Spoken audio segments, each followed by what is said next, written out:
actual percentage of the city's share, should we go to a total expansion, actually drops.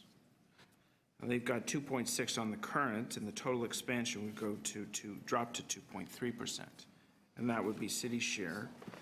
City share hosting fees, obviously, as a number would increase, a gross number would increase, but also if you looked at even at your rosy scenarios, you're dropping from 2.6 to either 2.4% or 2.5. Do these numbers ring a bell to you? So are you talking on a percentage basis? On a percentage basis. In other words, the more we give, the less we make as a percentage of the gross revenue. Is that, am I reading this chart correctly? The formula is consistent across the province. In actual dollars, we're anticipating the MCA payments would be going up anywhere between $7 and $11 million.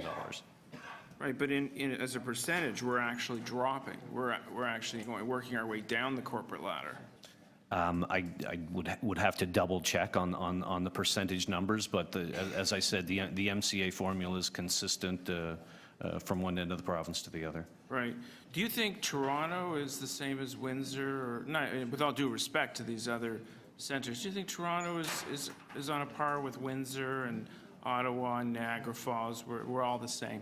When you say the same, in what sense? We're just all the same. We're the same, have the same economic vitality, gross municipal product, same number of people. We're on a par with Windsor and Niagara, and we should be treated the same. You want me to? Toronto is evidently a larger market, Councillor.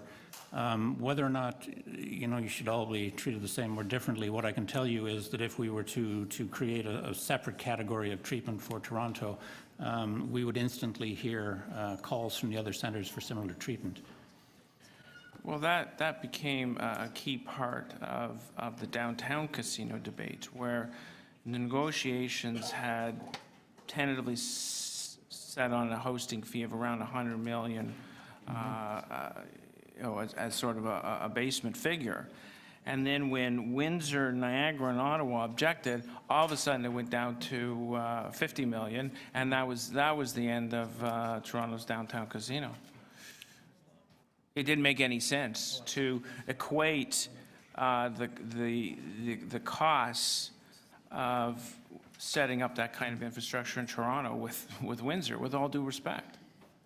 I mean, can anyone really argue that it's a similar economic model?